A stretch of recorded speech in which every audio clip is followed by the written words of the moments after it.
Everyone, hopefully you can hear us and see us. We're back after a short hiatus. We're back to do the podcast. Dan's back after an even longer hiatus, but he's here. Sam's trying to catch up on my social memes.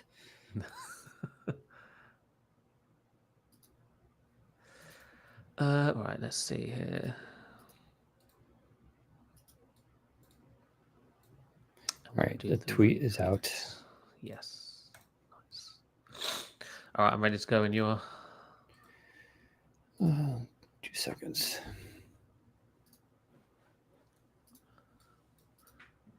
All right, I'm now recording. 3, 2, 1. Welcome to the Windows Central Podcast, episode 373 for July 17th, 2025. Hey everyone, Deanna Rubino here, joining Zac Bowden for another exciting episode of the Windows Central Podcast. And this week we got a bunch of pretty neat stuff to talk about, I think. We will be, of course, going over the latest on Windows 11 and its new features. Windows 11 also has surpassed Windows 10 finally, which is pretty good since Windows 10 is coming to end of life. I got the Galaxy Z Fold 7 in my hands, as well as the Watch 8, and I've had it for a week now, and I was about to publish an article on it, but we'll talk about my thoughts and feelings on it since I've had a couple full devices now, and then we'll segue right into what Surface Duo 3 would have been, which would be a fun discussion. Microsoft makes Windows 10 security updates free for an extra year. They keep doing this. They have to kick that can down the road.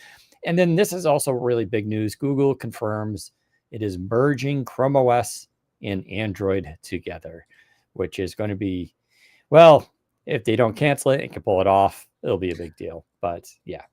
So how are you doing, Zach, on this fine Thursday? I'm not too bad. I'm feeling pretty good this week. I've had a quite productive week, I think. So I'm feeling quite energized and excited to get on with the show today. How are you? Not too bad.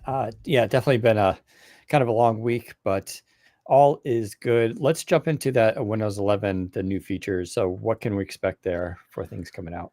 Yeah, so this week's been quite interesting in regards to stuff going on with Windows 11. I feel like we've been in a bit of a lull in the last few weeks around Windows. Not too much has been going on, but a couple of interesting features have been announced over the last week or so that I thought would be worth having a little bit of a discussion over. And so first of all, let's jump into some changes coming to the Energy Saver feature in Windows. So for those who don't know, Energy Saver is essentially Windows' version of Battery Saver. Every platform has it. If you're using a device with a battery in it, it more than likely has a battery saver mode of some kind. And all this really does is most of the time it will lower your screen brightness. It will reduce the clock speed of the CPU and GPU. So it's using less power in an attempt to make battery last a little bit longer towards its lower levels in percentage. Windows has this, and it's called Energy Saver. It was originally called Battery Saver. They renamed it recently, or in the last year or two, and they actually started rolling it out to PCs that don't have a battery in them as well, such as desktops. So Energy Saver works across laptops and desktops now. And on desktops, it's basically just about making your PC more energy efficient so that it's putting less power from the wall. Whereas on laptops, of course, it's about making your battery last longer. And this week, Microsoft announced a feature that's designed to enhance that aspect of it for laptops, trying to increase battery life for as long as possible. The feature they've announced is called Adaptive Battery Saver, and it's on paper a really interesting idea. Essentially what Microsoft is toying with, again, this is only in the insider program right now, so it's not rolling out to production. It's something they're testing, and if feedback is good, it will roll out more broadly. But what they're testing is an adaptive version of Energy Saver that periodically becomes enabled just when you're using your computer, regardless of battery level. So it could come on at 80%, 79%, 65%, doesn't really matter. If your PC detects that you're working on a project or a task or whatever activity you're doing on your computer that doesn't require much power, it will flip on Energy Saver mode to sort of reduce the CPU and GPU because you don't need all of its power right now, and as a result, reduce battery life. Like I said, on paper, this sounds like a great idea. Microsoft says Adaptive Energy Saver is an opt-in feature that automatically enables and disables Energy Saver without changing screen brightness based on the power state of the device and the current system load. Now, Microsoft doesn't go into like technical details as to how the system is going to determine whether Energy Saver should come on, but I think it will just literally come down to, if you're just browsing the web and writing emails, Energy Saver can probably be on because you don't need that much power. Whereas if you're trying to run a game or render a video or do some high intensive task, then energy saver will disable because it realizes you probably need to have as much CPU and GPU power as possible in that moment. And so we're yet to see, of course, what this is going to do to battery life. I can't see why it wouldn't increase battery life, perhaps even significantly, especially for those, like me, who uses the laptop to write in Word for most of the time, right? I'm in a browser, I'm writing in Word, I'm listening to music in Spotify, and that's basically about it for my laptop use. And so, an adaptive energy saver mode could actually come in handy for me. And I'm curious, Dan, on your thoughts. Do you think this is a good idea, or do you think this is just going to get in people's way and annoy people? No, I think this is where technology is going. I'm thinking about how years ago, Intel processors, they were basically like on or off in terms of the megahertz and gigahertz eventually. There was, it was the stepping feature that came into chips that really sort of helped to start to improve battery life. So the chip could ramp up and ramp down and idle and do all this kind of stuff, which sounds like intuitive, but that's not like how really desktop processors or how they used to run either. And then they got smarter, and then they got even smarter with Smart Shift, and they have it got really nuanced in how fast it could react. And so that was really important for extending battery life. Now you're starting to see this tweaking from the software end and specifically through the operating system in combination with machine learning under the rubric of AI, where it's going to see what you're doing, learn your habits, and adjust accordingly. And this is important. I just got in the new Dell Premium 14 laptop, which people may remember it used to be called the XPS 14. But, that one has a 4050 GPU in it, right, from NVIDIA. And that it's pretty powerful for a 14-inch, right, especially how compact Dell makes things. I love the idea of having a 4050 in a laptop, but I don't most of the time need a 4050, right? Right. So like NVIDIA had that thing Optimus years ago where I think it was called Optimus, where it would disable the GPU and use the internal one instead. But like that ability to turn off components, which is also what the new Intel processors do themselves. That's why they have this little tile design. They can literally turn off sections of the chip. So if you're not using certain parts of it, they briefly, we're talking like milliseconds or even less than that, are technically off. But over time, this is what increases battery life. This is one reason why the Gen 2 of the Core Ultra is much more efficient in this stuff. But so this is really that marriage of hardware and software coming together to make our laptops smarter. And yeah, I really do think this will help extend battery life because, most laptops are by default in the balanced power mode, which is fine. That's what you need most of the time. And it feels dirty to step down to like the more efficient, right? It's like, is my experience going to suck, right? Because no one kind of really likes making that decision. Usually it's fine. I mean, I run Snapdragon chips on efficient mode and don't notice anything, but there is this sort of hesitation there to do it. And I think when you let the operating system just go, you know what, forget about it. I'm going to manage this completely to a level that I know you better than you and what you're doing. So if I see you're just watching videos and YouTube around this time, which is usually what I do at night, I'm on the couch watching TV, watching YouTube videos on a laptop. The processor should be able to smartly shift itself to accommodate my usage and save battery life. So yeah, I really think it's a great idea. It's going to really help with everything with the hardware and software and make these laptops much better. Yeah, I think it's a genius idea as well, and I'm surprised that not more platforms have already done something like this, right? Especially phones. Like phones, I feel like we're always fighting for more battery life on phones, and this sort of energy saver idea could actually make sense on a form factor like that. But I am glad it's coming to Windows and coming to Windows laptops. Curiously, only for Windows laptops, Microsoft isn't going to allow the adaptive mode on desktops, even though energy saver is a feature you can enable on desktops. I guess maybe right now that's something they're only focused on making it so it's optimized for battery life. Maybe down the line they could bring it to desktops as well, because I can see there being scenarios where you're plugged into the wall, or obviously a desktop is plugged into the wall and it's pulling all the energy it needs to do whatever it is you're doing on the desktop. But then a lot of people leave their desktops on. They walk away, they leave it for the night. maybe in those situations, maybe energy saving can come on, especially if the PC needs to be on because it's completing some sort of task behind the scenes. That could make sense on a desktop, but unfortunately, at least currently, that's not the case. It's just for laptops and tablets. So, yeah, that's one of the interesting things, and I'll be curious to test it to see how it actually performs in real world usage. I suspect I won't notice a difference in performance and whatnot because I barely notice a difference even now. Because I agree with you, Dan. I run my Snapdragon laptop in power efficiency mode because I don't need it any more than that. I think a lot of people they can't see past the idea of I paid for this. I want to use all of it. Like I paid this money for this laptop, so but even the phones do this right Yeah, now too. yeah. Samsung has like performance mode, or so it adapts also, but you can tell it what mode you prefer. I'm looking at my desktop here. I'm running a 14th gen Core i9, and it's cool. It does have power mode, so I do have was it best power efficiency, balanced, and best performance, which is what you see on laptops. I do like the energy recommendation section, which is like a little checklist of things you can apply. So I have like set the power mode for best energy efficiency. We just talked about it. Put my device to sleep after 10 minutes, turn my screen off after 3 minutes. Like there's not a lot to do on a desktop, but I do like how, especially on a laptop, it has like a much longer list. I do think this is kind of smart stuff because there are a lot of settings in the laptop.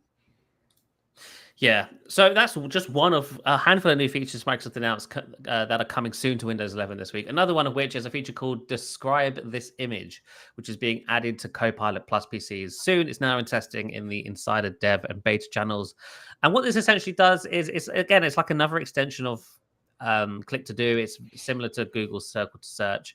You hold down the Windows key, press your mouse, and then if there's an image on screen, you can right click and select Describe This Image using the Click to Do interface, and then it will use an on-device AI model to generate a description. So if there's a picture of a dog you're looking at, it will say, hey, this is a fluffy dog sitting in a chair in a car or something, whatever the picture may be. And this, Microsoft says this uses on-device AI models, which means it doesn't send any information to the cloud to process that image and come up with a description like Copilot does. If you try to use Copilot right now to describe an image, that image obviously has to be sent to the cloud for it to be able to do that. This will be all on device, which means you can use it without an internet connection. You can use it offline. Again, I've not been able to test this yet, but I will be really interested to see how much it knows for an on-device model. Obviously, the limitations for an on-device AI model is that it can't be super big compared to the stuff in the cloud because PCs don't have all the storage in the world or the RAM to process that information. And so it might take a little bit longer to come up with a description. And also, I'll be curious to see how much it knows. Like, if I gave it something really obscure, would it be able to tell me what that is? And how obscure can we go before the AI system just doesn't know anymore? And it's like, I don't know. The AI model doesn't span that far. This is super interesting and super exciting. And this is the sort of thing I want to see more of in Windows, more of this on-device AI stuff. Obviously, with it being on-device, that means it is Copilot Plus exclusive. This isn't going to be coming to every Windows 11 PC. But if you do have a Copilot Plus PC, which is a computer with an NPU with at least 40 TOPS of power, you will be able to utilize this feature. If you don't have one of those PCs, just use Copilot. Copilot can still do it via the cloud, but obviously if you're concerned about privacy and whatnot, then obviously maybe that's not a great idea for you. But if you're using it with a Copilot Plus PC, you don't have to worry about that. Microsoft says we are introducing a new describe image action in Click to Do to get detailed descriptions of images, charts, and graphs, useful to get a quick overview of the visual content. When you use the action for the first time, the required models are set up and the descriptions are generated, locally on your device, making sure your sensitive data stays on your PC. Yep, this is super cool. I'm really excited to try this out as well. And also just having another usage for the NPU is nice because I feel like now that Windows Recall is out and Click to Do, those are the only two things I'm using on a consistent basis that actually really, use the NPU. Everything else is fleeting, so to speak, or not at all. Like, I know there's some stuff in Photos and Paint. I don't think I ever really use the AI features in those apps unless the spot removal tool and the background removal tool in Photos. Those are the only other things I use, which I believe do use the NPU on Copilot Plus PCs, but are also there on non-Copilot Plus PCs. And in those instances, I want to say it uses the cloud, or it might just default to the CPU. I don't know. But on Copilot Plus PCs, it definitely uses the NPU because I've noticed if I use the background removal feature in Photos, or the spot removal tool in Photos on a Copilot Plus PC, it's way faster than if you do it on a non-Copilot Plus PC. And I'm assuming that's the NPU at work there. So that's super interesting. Dan, can you see yourself using a describe image feature on Windows? I don't know. Maybe. Like I said, I do like this idea. On the phone, I use it often. I've talked about that endlessly on here. I use it to identify things I don't know. Something broke with my HVAC system. Used the camera, circled a search, identified it, found a replacement, how much it costs, all that. So I find it because it's mobile.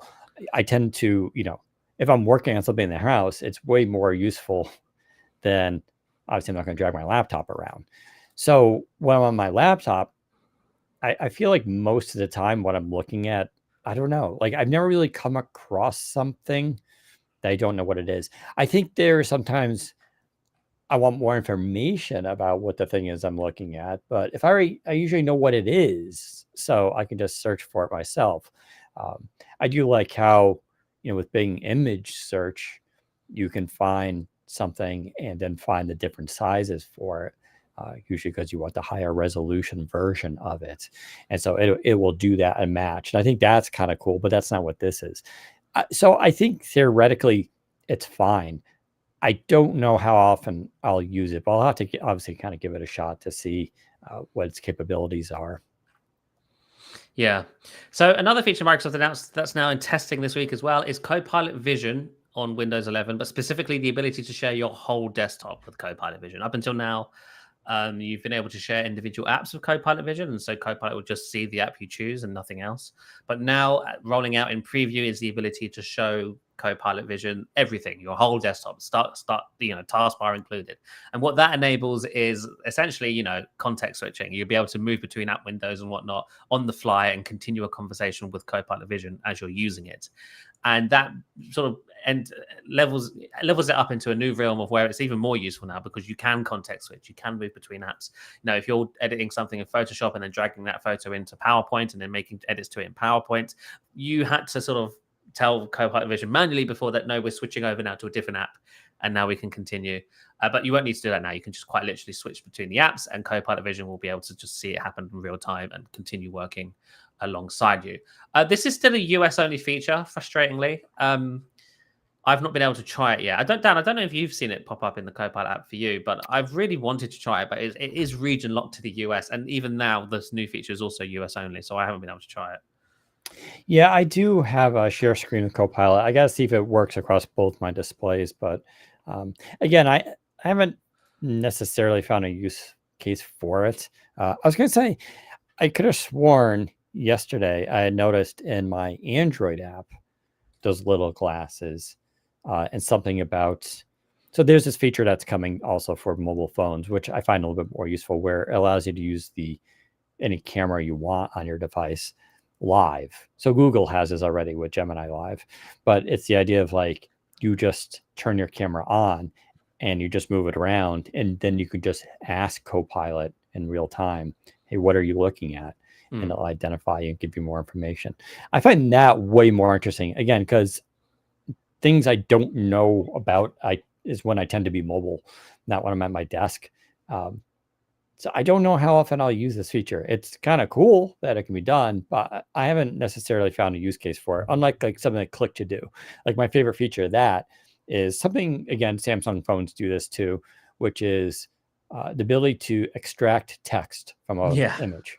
Mm-hmm. Like that is just super cool. And if one use case for this would be, I got a receipt yesterday from UPS, and it has the shipping number on it. And it was just like, it's really hard to read and it's tiny. You can use a camera or whatever. And from the image, it can extract the text, although it did make a mistake. So it's not perfect. But still, I think that's like a really cool feature. But I don't know about this one. We'll see. Yeah, I can see if you're impaired, you have visual Mm. impairments, it's amazing, I think. Yeah, I also think it's handy for people who may be using an app that they don't really know how to use yet. And so if, say, for example, you're using Photoshop Sure. and you've never used it before and you just need to make a quick edit, maybe blur a background or make a crop or something, you can be like, hey, Copilot, I Yeah. don't really know what I'm doing. Can you walk me through the process of cropping this image or blurring the back, whatever it is you Yeah. maybe wanted to do. And that can Right. work in any app, whether it be a browser or Photoshop or Word, or any app. Copilot will be able to sort of work alongside you. And I think that's the true definition of a That's true. co-pilot, right? It Yeah. really is a co-pilot, and And we sitting know they're essentially. already, and they're working on something similar to that for video game playing, That's where right. if you're Yeah. stuck, you can ask it and it will help. That'll be, I mean, that's gonna be really cool. I don't know if it's because I'm getting older or games are getting harder, but sometimes I often find myself, I'm just like cranking through a level and then I'm like, I don't know Don't what know where to to do go. next. Yeah. Like I can't figure it out. And then it's just like, oh, do I have to go watch a YouTube video where someone, will do a 50-minute walkthrough, and then so I have to fast forward until I find that spot, watch it, go back to my game. To have Copilot just be able to go, oh, here's what why don't you turn to your left and maybe you see something over there. And I hope it doesn't just give you the answer, right? I want it to like nudge me, Right. like, Yeah. maybe look around for a switch or something like that. Yeah. Yeah. I Yeah. want something like that. When that happens, it's gonna be amazing. And I think you're right for desktop, where something like Photoshop is a great example. But yeah, doing anything complicated, I've already seen this with Google Sheets, where you can have a huge spreadsheet of data, and it can ask to insert a table for you or read the data, give you an interpretation of it. Like that kind of literally Copilot-esque behavior, yeah, is kind of game changing. Yeah. And also, I guess there might be a use case for those of people who are trying to embrace Copilot as a digital friend. Maybe reading a news article on a website and just asking for its thoughts and like just being shocked at the news together. That stuff like that. That could also be a use case for it as well.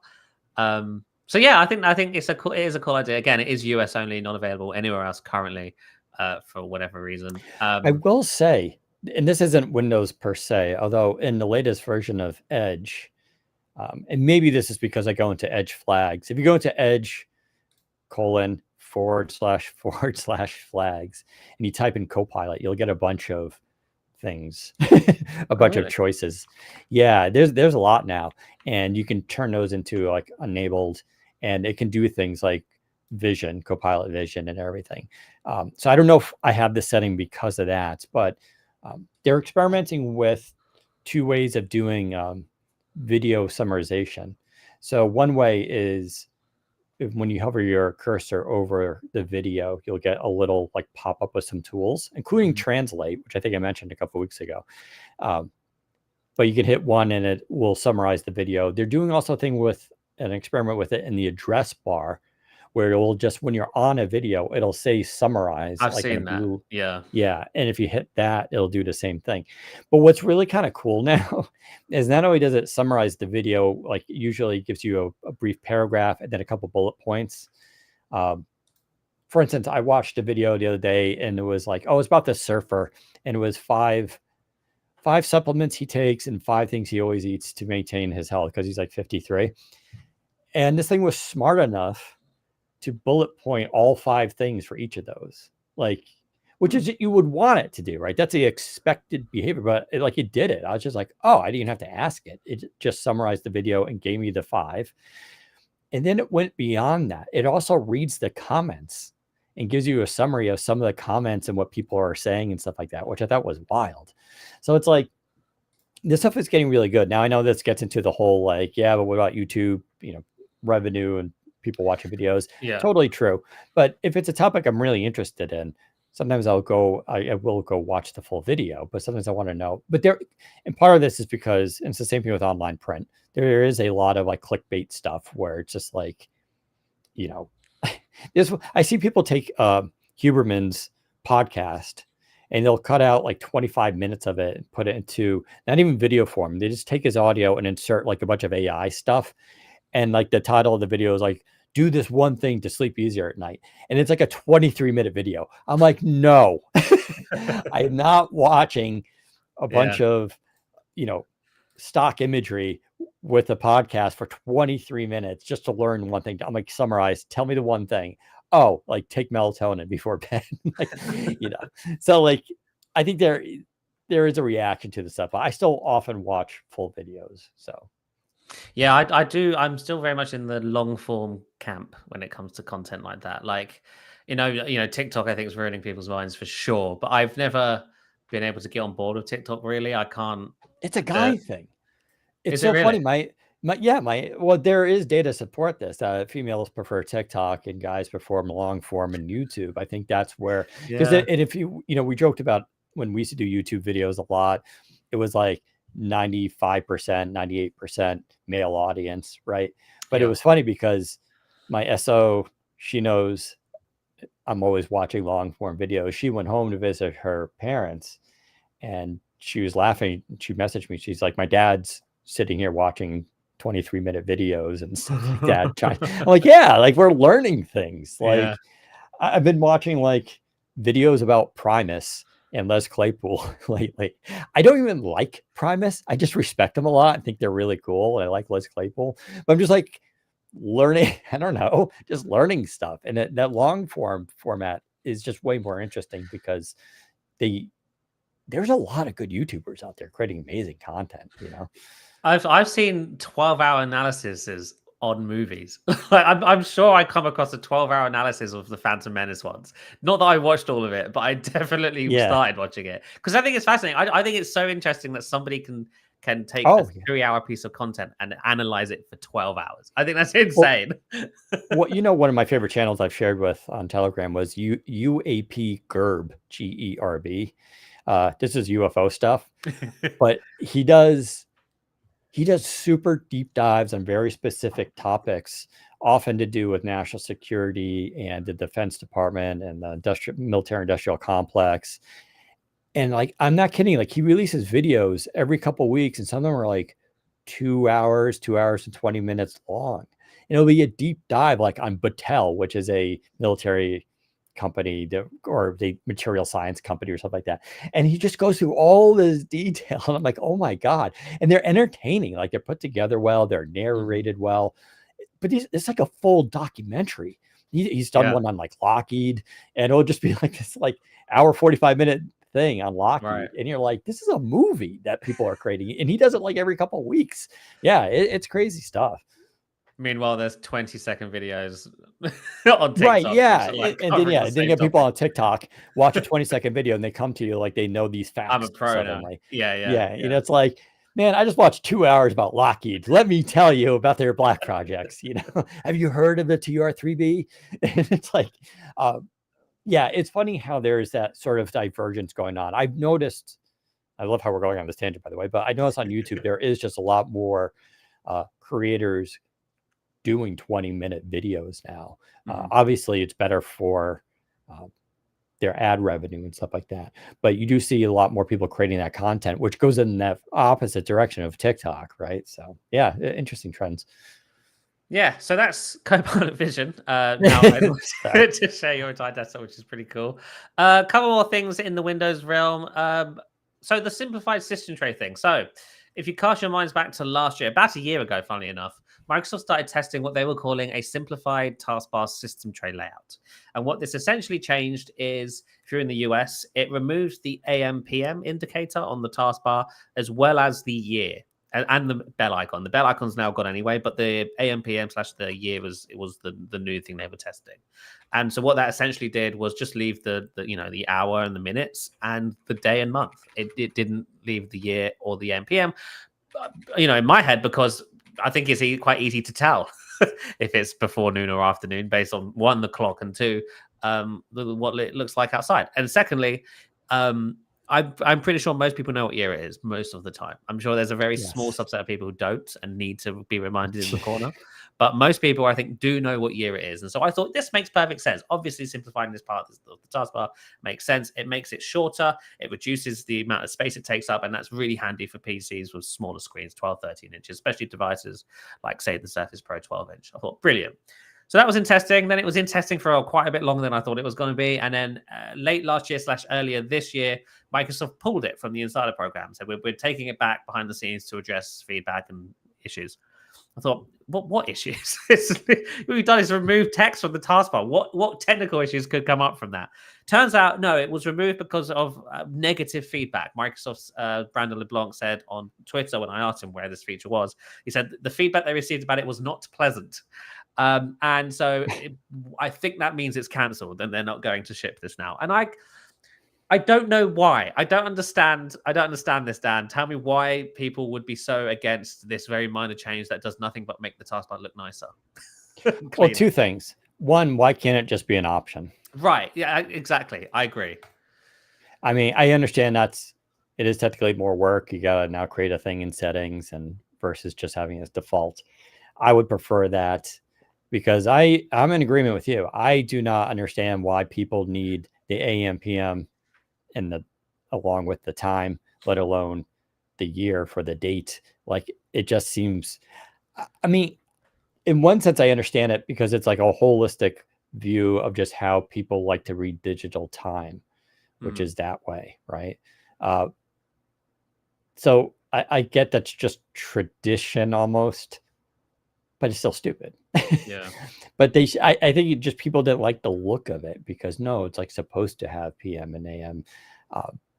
But they should just make it an option because it's really dumb that I also find it funny that people got so upset that they filed feedback on it. Like, yeah, like how dare you? Like how angry and upset must you be over this? Like these people must be, I don't know. I don't want to say insufferable in real life, but I think maybe the AMPM thing I can see, but the year thing I can't. Like I can't excuse the year. Like who needs to see the year at all times on the display on the computer, unless it's December. Maybe they can make it an adaptive thing where in December it does come up, in December and January, just to remind you that the year has changed. But every other time of the year, they should show it for the first 3 months of the year. You're right. Until you realize it's the new year and then it goes away. Yeah. I just don't get it. I do find it quite interesting as well, the AMPM thing, because I'm not sure how many regions use that. I know the US does. The UK doesn't. I think most countries in Europe don't. We use military time. 24-hour time. Yeah, 24-hour time. So we never see the AMPM anyway. And so for us, the only change this really introduced was it got rid of the year. And so great, that's even better. Except apparently nobody can have it because people in the US complained about the AMPM stuff. And so, sounds about right. So it is what it is. But yeah, that was just a small thing that we got an update on because I was waiting for this. I was quite excited to see this ship because I think it looks really nice. And it just made the corner of the taskbar look a lot cleaner in my opinion. But yeah, I guess there was a lot of backlash and Microsoft has since scrapped those plans. And so we're not getting that now, unfortunately. And I think that basically brings us up to date with all the new stuff happening with Windows in the last week or so. Yeah, I think so. I think that's that. So we can move on now to our next topic, which is still a Windows 11 topic, but it's more about the market in general. And that is Windows 11 finally surpassing Windows 10 in market share to become the most used version of Windows on the planet. My original headline for this said most popular, which did not go down well with the internet. It turns out that the word popular does not mean what I thought it meant. I was using it in like the most used, but popular actually means liked. And yeah, I think it's debatable as to whether or not Windows 11 is the most liked version of Windows in the world currently, but it is certainly in the most used. And so that is a big milestone that Windows 11 has finally surpassed this month. And it really was this month as well. Up till June, Windows 10 still was in the lead, only by a few percentage points. But now, according to StatCounter, Windows 11 has sort of jumped quite significantly ahead. I think it's now on 53%, and Windows 10 has fallen to 45%. And so yeah, Windows 11 is now the most dominant. Windows 10 is slowly going to fall into irrelevancy as we push forward towards its end of life. And this is a long time coming. You know, it was Windows 11 certainly took a lot longer to surpass its predecessor compared to Windows 10 when that came out versus Windows 8, but that makes sense because Windows 8 wasn't very well liked. But even compared to Windows 7, Windows 10 was a lot faster. And I think the reason for that, of course, is one, the system requirements thing. There wasn't one with Windows 10. Basically, all Windows 7 PCs could upgrade to Windows 10. secondly, that free upgrade period was limited, right? It was only supposed to last a year, and so that encouraged people to get off Windows 7 faster to take advantage of that free upgrade offer.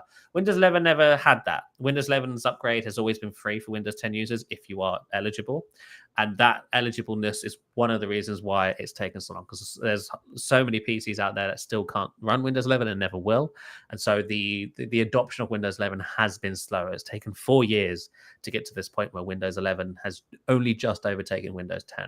And so it'll be interesting to see how much longer it takes for Windows 10 to sort of drop below, say, 20-15% market share. Because I realized last week that Windows 7 is still on 2% of computers globally. That's not a small number. That's, I think, considering Windows has 1.4 billion devices, I think that equates to at least a few million, right? Like, or something like that. Like, that's a lot of devices running Windows 7 still. And so I think Windows 10 will be another Windows 7. It's going to hang on for a long time, but it will be interesting to see how quickly it drops to 20-15% and how fast Windows 11 now goes up to where Windows 10 was a couple of years back. Because I think, Windows 10 was on at most 70-80% of the market. And so I want to see, I'll be really interested to see if Windows 11 is able to reach those same heights. I don't think it will. I think it may max out at maybe 70-75. But yeah, will be really interesting to see what happens there. How long do you reckon it will be, Dan, before Windows 10 is technically irrelevant in the market share? Another 10 years? You think it'll be that long? Wow. No, yeah. I don't know, but it'll be a couple of years, I think. Yeah, I don't think it'll be soon. I think it'll be some gamers who will hold out. And then, as I talked about before, some businesses, small businesses who can't afford to switch over and will pay for those extensions and stuff. Yeah, I think now that Windows 11 is the most dominant, that means Windows 12 is allowed to happen, right? That's the rule. Once the latest version of Windows is the most used, Microsoft can move on to Windows version next. And so if Windows 12 happens next year or the year after, I wouldn't be surprised. All right, let's move on to the Galaxy Fold 7. So last week, Samsung finally unveiled its new flipping and folding phones, the Galaxy Z Fold 7 and the Galaxy Z Flip 7. And unlike the previous few years for the Fold and Flip, this year was a significant update. And the reason we're talking about it is because, one, Samsung phones are usually the best phones when paired with Windows Phone Link and work best as a Windows ecosystem extension. And two, we just like these devices. We think the Galaxy Fold and the Galaxy Flip are super interesting. And Dan, as far as I'm aware, actually has one on hand. It's true. I was sent one, obviously, by Samsung, and I'll post some images and thoughts on it. I do have a case on it, which this detracts from the prettiness of it, no doubt. But I was experimenting, so I'll be taking that off probably again. But okay, so quick thoughts here. So in little context, I did have a Fold 4, but I returned it. And I wrote an article about that because it was also the time the Surface Duo was out. And the Fold 4 it's beautiful hardware, but that was the time when it still had the gap when it would close. And I found it really difficult to open. It was very heavy and it just felt like a brick in my pocket. And it was just it was different from the Surface Duo and I just didn't care for it. So I ended up returning it. Fold 5 came out and got that. And that started, I was like, all right, they're starting to get this now. This is actually really kind of nice. And Fold 6, people are like, they didn't do anything new with the Fold 6. And I was like, if you're a Fold 5 owner, those little changes in Fold 6, especially with the squaring it off and all this kind of stuff, I thought made it much better. It didn't look like it would be huge changes, but it was just these refinements. That whole generation of phones was the same way, I think, too. But now here comes Fold 7. Now, I knew when it arrived, I had watched the clips and heard everything about it. I started following it for a couple of days. I knew it was going to be thinner. So I was prepared for that. But still, when you open that box for the first time and you pull it out, everybody's going to go, wow. Like, it is ridiculously thin. And when you give it to people, they'll do the same thing. They did a really, really nice job with it. I think it's finally the foldable phone that people have in their head been thinking what it should be. So that's one thing, right? So now it's super thin. It's also lighter than the last generation by a couple grams, and you do feel it. They put in bigger displays again, which they've done for a couple generations now. So now it's a 6.5 inch is for the cover display, which is slightly wider. It's a normal, I would say, quote unquote, normal 21:9 aspect ratio, where the previous one was 22.9:9, which is such a weird number. But so to me, it just means it's a little bit wider and just feels normal. And again, now it's a little bit nicer to type on with that the thumb keyboard, which I enjoy a lot. So because of this, a lot of people have noted, and I will say that you can use this phone now like a majority of the time with just the cover display, because the phone, for all intents and purposes, is as thick as the S25 Ultra. Now, technically, the S25 Ultra, and I will have photos comparing these two. The S25 Ultra is actually thinner, but when you put them side by side, and just if you put them in your hands, they feel exactly the same.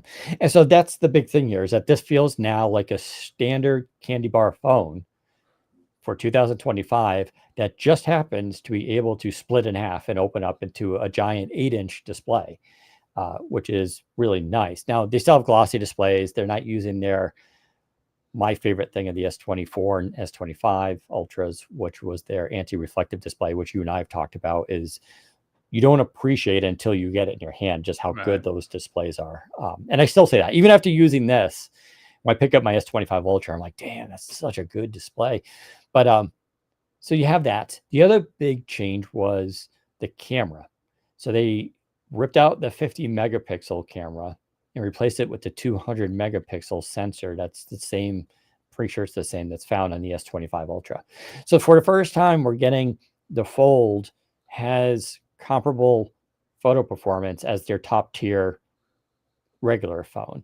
Now, granted, you only have 3 lenses, wide, ultra wide, and zoom. Yeah, the zoom lens. And you don't have the extra 2 that the Ultra has, including that ridiculous zoom lens. I'm fine with that. As cool. Don't get me wrong. The S25 Ultra has a lot of stuff in it that I never use, but I'm kind of like, it's cool that it's there, right? That ridiculous zoom lens, I never use it. But I'm glad it's there.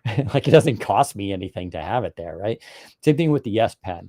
I never use it on the S25 Ultra, but it's cool that's there. If I do need it, great. It doesn't, no sacrifice.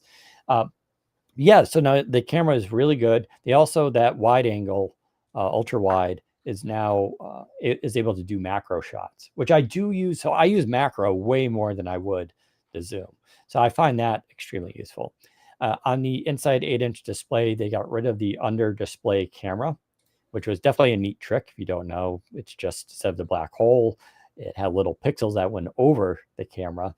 So when you were just using it as a tablet, you technically couldn't see the camera. If you looked for it, you could, but for the most part, you couldn't. The downside, as you would imagine, of putting pixels in front of a camera is that the quality wasn't as good. So now they just went with a straight hole punch 10 megapixel camera, and lo and behold, it's way better, way better quality. Personally, I probably would have been fine if they just got rid of that camera, but I agree. I think, yeah, but I think we're probably in minority positions. I think people would be upset about that. So now they also include the same size battery, which is insane, right? So they cut off like it's almost like half as thin as the previous phone, like not quite, but when you see the pictures, you'll see how thin it really is. But they kept the same size battery, and they're using the new Snapdragon 8 Elite processor made for Samsung or something like that. It's got a really long name. But they put in larger displays. And it's funny because it's still getting about the same battery life as the Fold 6 was, which is not amazing battery life, but it's enough battery that it's always lasted me the full day. Right. I was going to say, I think for me that the battery life, the battery level, I guess, is the most disappointing aspect. Even though, yes, it is thinner and they were able to maintain that same size, given the advancements in silicon carbon batteries, they could have had a bigger battery in here. There are rival phones with similar dimensions that have bigger batteries. Well, let's dissect that. So that technology is what the Chinese manufacturers are using. And you're right. They can basically pack more juice into those batteries. So I don't know if it's the Oppo or which one has basically like a 5600 or 5800 milliamp battery instead of 4400, right? That's a significant difference. But there's a couple of things here. One, Samsung did have exploding phones years ago. I think they're going to be a little bit hesitant of adopting new battery technology. Sure. Two, they have to mass produce it, and there could be costs and issues associated with that. There is regulatory concerns for that. None of those phones you mentioned are sold in the US, right? That's true. Yeah. And I was reading something about the output and the performance of the cells, and there's a limit that they can do, where beyond that limit, they would have to separate the cells. So some of the phones get away with this by having two different batteries in the device, which is something that the Duo did. But that obviously causes engineering challenges and changes that need to be done. I also read that those batteries don't hold their charge value as long as the current lithium ones do, meaning that after 2 to 3 years, you'll see significantly more degradation in the battery's performance compared to the lithium ion ones. Now, you could argue that, well, 2 to 3 years, maybe, most people are getting new phones, especially these kind of things. And maybe, but I think they didn't want to go down that route. And Apple hasn't used it either. I think they want this technology to evolve a little bit. It needs to be tested in the market. China is using them because China, they'll put poisons in their food too. It's like they have a little bit less rules over there. So I will say the battery, though, I've been going to bed at night 20 to 30% battery at the end of the day. So it's getting low. By comparison, my S25 Ultra would be around between 40 and 50%. So there is a difference, but I've not had an issue with it running out. And it also charges slower, right? So these are still things that need to be improved, but they're definitely not deal killers. I don't feel like the battery's running out on this thing, and I'm really worried about it. I will say, of course, the big controversy is that they had to get rid of the S Pen. And that's how they got it that thin. They removed the digitizer layer, which apparently that hardware required a lot of thickness. It's also the same reason why every other foldable was thinner, because they didn't have that layer. It was only Samsung that was selling the S Pen and doing the pen thing. And granted, it was a differentiator for them, but at the cost of, why aren't your phones thin like everybody else's? So I think they finally, two things. One, they got tired of that and said, like, oh, we can make a thin phone. And they did. I think, two, they also have data on who uses the S Pen. And I'll say a couple of things there. One, the S Pen didn't come with the fold. Not for the last couple of generations, at least. You had to go and buy the pen separately or buy the pen case. So now you're putting on a thicker case that does the pen in the back. And it was a cool design, and I liked it. It was neat, but it made that phone even thicker and heavier than it was, so I didn't use it often. Not to mention, again, I love the idea of the S Pen, and they did really nice job with it. Like, it works well, but I never used it. And I know Samsung has data between the amount of people who went out and bought that pen in addition to the phone, and how many people are using an S Pen with their device. They have that data. And I guarantee you, it was very, very small. I mean, they basically said that too. And so they're saying, they're doing the math and saying, we think there are more people who will buy this new version because it's thinner in the way they want it, versus the people who are going to be upset about the S Pen thing. Now, I do hope they bring back the S Pen. There is a rumor that they are working on a S Pen that doesn't need a digitizer, which would be really cool. I do want to see them bring it back, because I think those users, they're very niche, but I get it, and they should have that option. But I think for what Samsung wants to do here, I think this is definitely the right choice, because that's all people are talking about now. I saw they're running the commercials in the US, and the first thing they show you is just that side profile. And I think it's really great. Other than that, though, it's been a great phone. It is a little harder to open than the Fold 6 was. So that one, like, you do have to kind of pry it with your fingers. So that bothers me a little bit. But I love the new colors. The design is great. Yeah, it's been an awesome phone. I really enjoy it. We are finally at that point now where foldables are just as thin and light as normal smartphones. Like, it was the goal for such a long time. Like, I remember, Yeah. so I daily drove the original Galaxy Fold, and if you remember that was a Yeah. brick in your pocket, like a gold bar. Essentially, it was heavy, it was thick, it didn't even close. Like, there was a gap when you closed it because it couldn't shut flush all the way. Obviously, that outside screen was tiny. I went from the Galaxy Fold 1 to the Surface Duo to the Duo 2. I briefly tried the Galaxy Fold 5, I think it was. But I ended up returning it because I didn't like how narrow the outside screen was still. And then so I went for the original Pixel Fold, then I went for the Pixel Fold 2, and now I have pre-ordered the Galaxy Fold 7, and this will be my next foldable. And the reason why I'm finally going back to Samsung's foldables is because they finally fixed the outer display's width. I couldn't get used to the tall, narrow aspect of the Galaxy Fold 5 and 6. I know that was a benefit to some people, especially when it came to one-handed use, but for me, it just was a no-go. I couldn't do it. And so with the Galaxy Fold 7, don't get me wrong, the Fold 7 isn't as wide as other foldables and normal smartphones, but it's wide enough now. As Dan mentioned, it's 21 by 9. That's perfect. I don't need any wider than that. That's good enough for me. Right. And so I'm happy with that. And considering how thin and light it is, it's lighter than I believe it's lighter than the S25 Ultra, right? It's like genuinely lighter than a normal smartphone, which I think is insane. And so we're at a point now where the Fold series, the Galaxy Fold series, and other foldables as well, but now the Galaxy Fold series is at a point where it is just like any other smartphone that can do more, which is great. And obviously it is Samsung.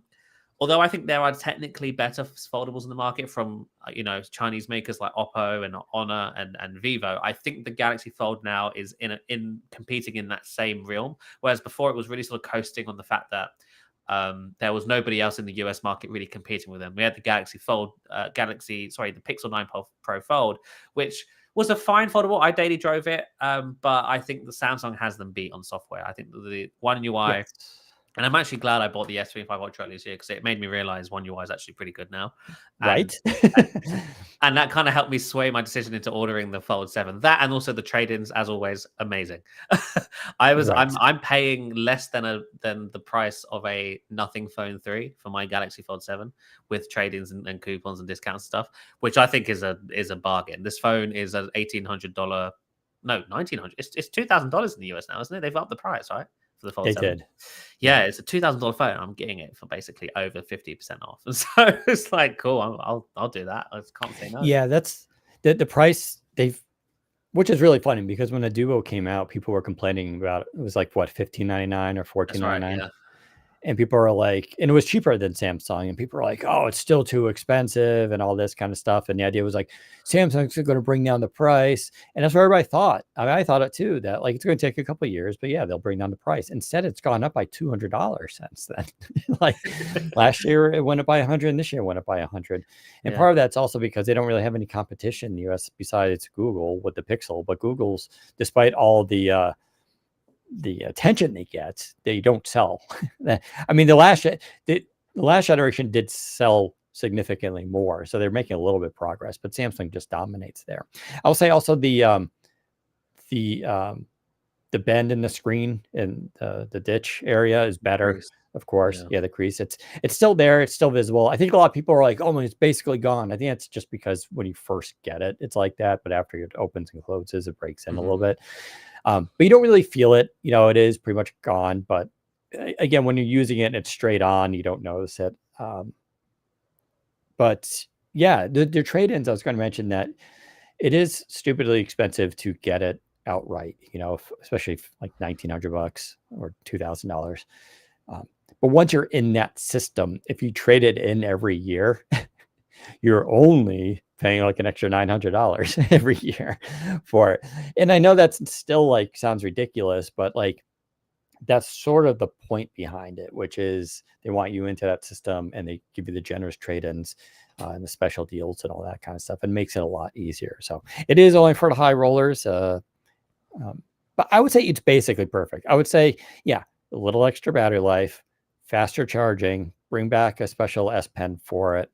But other than that, everything else are just small little, gripes and stuff like that. Oh, a lot of people will be like, because the camera bump is bigger, that when you place it down, it wobbles more.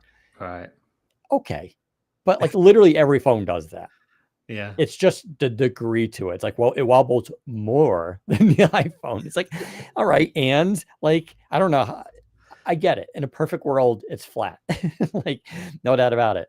But like, people want really good cameras and a thin phone, so that's just what we have to do right now. It's fine, you know. So Yeah. Just to put how thin it is into perspective, the original Surface Duo, which was marveled for its thinness when it was announced, it was 4.8 millimeters. And I have that in my hand here. This was the device that was renowned for having USB-C ports that snapped because the device was so thin. The right, Galaxy Fold 7 is 4.2 millimeters. right, That's insane. I know, how is there even a USB-C port on it? yeah. It's yeah. They do have just enough room there. At least it's metal. I think it'll be fine. I mean, we can't get any thinner without having to drop the USB-C port at this point, right? That's where we are. They also did a good job with very minimal branding. All you see is on the hinge is Samsung written in the same color as the device itself. So it's very Yeah. subtle, but there's nothing on the back of the phone, obviously nothing on the front of it. So they kept their naming, their marketing I will say down. I do love how Samsung really values the symmetry of the front screen. The Pixel, one of the thing that I hated about the Pixel Fold and the Pixel Fold 2 was that they didn't care about the hinge side. And so when you're looking at the screen on the front, the screen was basically off center on the front panel because of the hinge. Whereas on the Galaxy Fold series, especially the Fold 7, they've basically made it so that the bezels around the screen on the front are uniform and the hinge is basically tucked underneath it. It does stick out ever so slightly, but it's not to the levels that the Galaxy that the Pixel Fold series does. Pixel Fold is egregious when it comes to that aspect of it, and so it's pretty cool. I pre-ordered the black one because I wanted to get the blue one, but I'm really impatient, and the blue one was a week later for delivery. Just like, Kind of no, understandable. I'm gonna get the black one. Plus, the black one looks cool. I like the stealth color, and you can't go wrong with black, even though the blue one No, you can't. is Yeah. really cool. If they'd done a red And, one, I would have waited for the red one. and this does ship with One UI 8, which is a very minor upgrade. Yeah. But I'm like you. One UI started off rough. It's really good now. And I've seen other reviewers compare other foldables, and they say, like, actually Samsung software is just better thought out now and just easier to use. And I heard a lot of people say the cameras are better than some of the other ones out there. So I do feel like Samsung has sort of a lead on this stuff. I will also mention I am wearing the new Watch 8, which also got significantly thinner. I love the design of it. It's really beautiful. It's got this like metal base, and then it has like the black screen kind of raises off of it.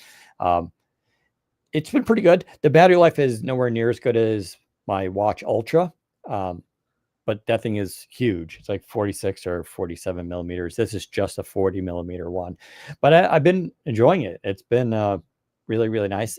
They are rolling out new features for the 8 series as well as the Ultra from last year, and then they have a new Ultra, but it's not really new. They're adding the ability to scan your thumb, and it measures the antioxidants in your body, which is one thing. And the other one's vascular load, which is when you wear it at night, stuff like that. It's basically measuring the amount of stress that's being put on your heart. And it takes a couple nights to sync up, and then you can see from the baseline if you're improving or getting worse in terms of your cardiovascular health. I think that's super cool. I will say, though, the antioxidant one, I'm not sure it's working very well. I'm not a huge vegetable guy, as most guys probably aren't. But like, so for the last couple of days, so like when I first used it, it's like, you're very low. I'm like, okay, well, I could see maybe, even though I take a lot of health supplements.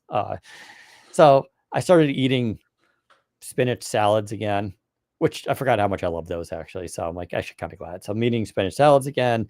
I've been having strawberries and blueberries every night.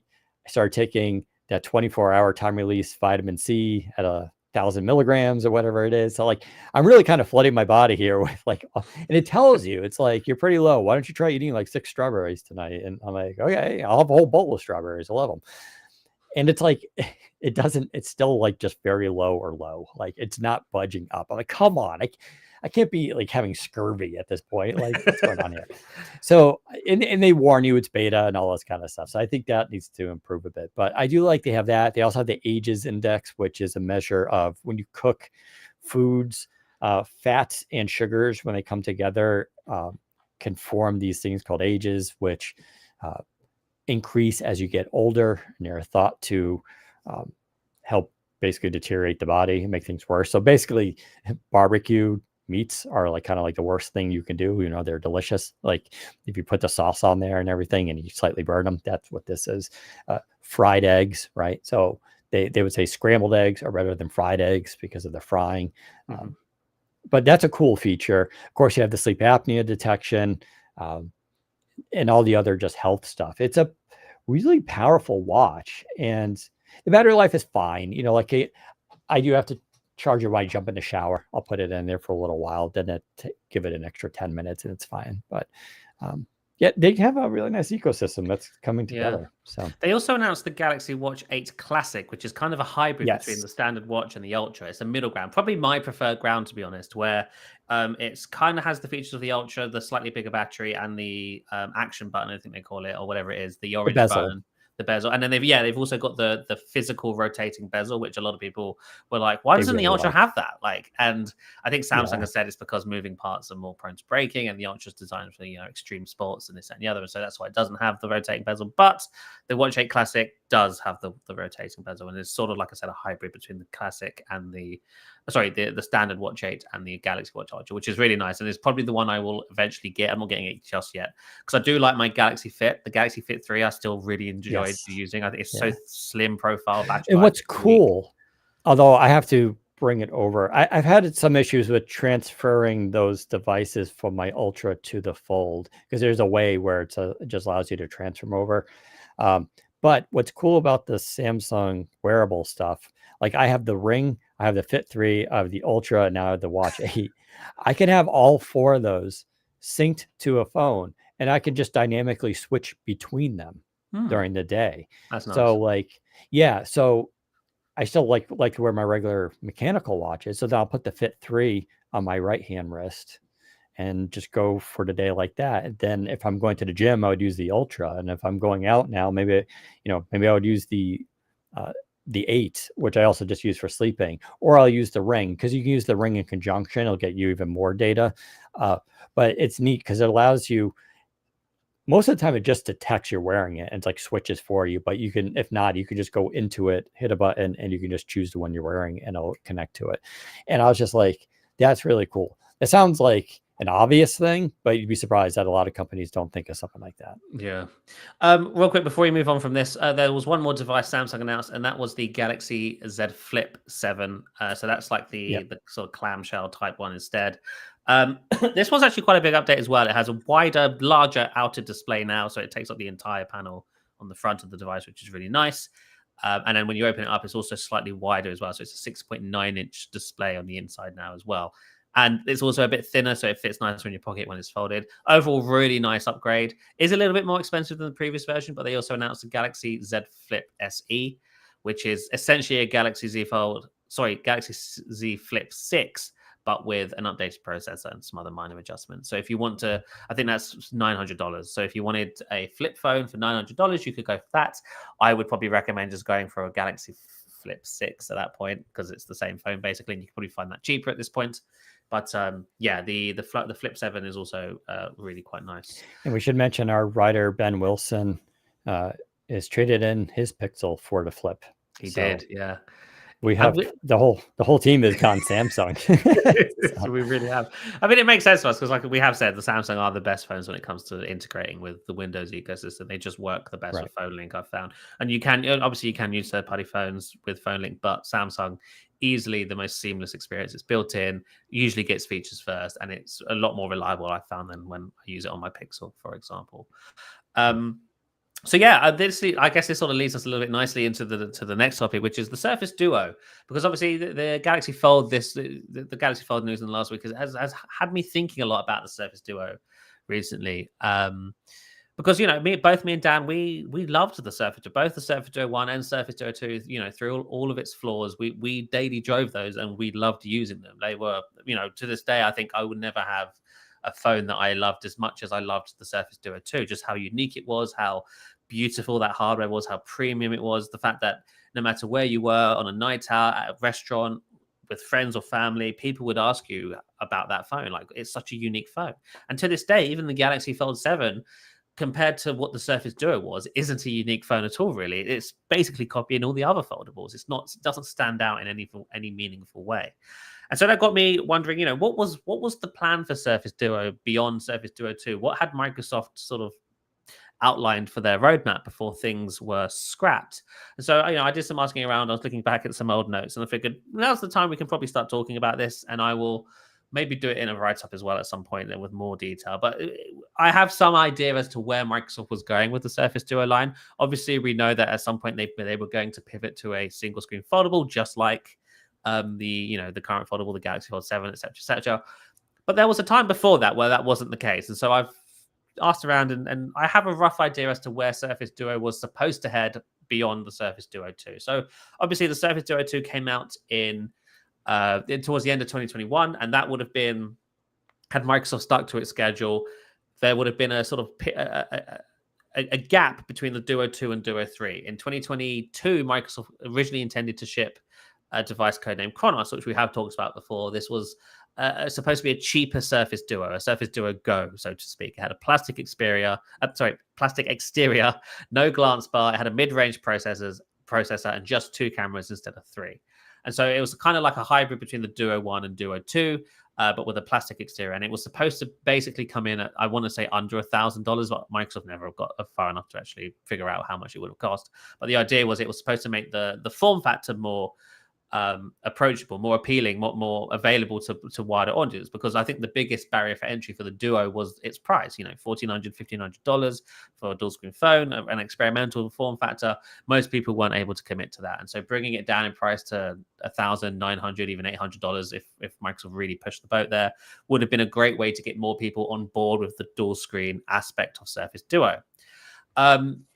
So that would have been what took place in 2022. So there wouldn't have been a flagship in 2022. It would have been the Duo 2, then the year after Surface Chronos, and then 2023 would have been where the original Surface Duo 3 launched. And so as far as I'm aware, the original plan for the Surface Duo 3 was for it to essentially be the same shape and size as the Surface Duo 2, but with thinner bezels. So I think one of the biggest criticisms the Duo 2 had was that the bezels were still quite chunky, especially the top and bottom ones.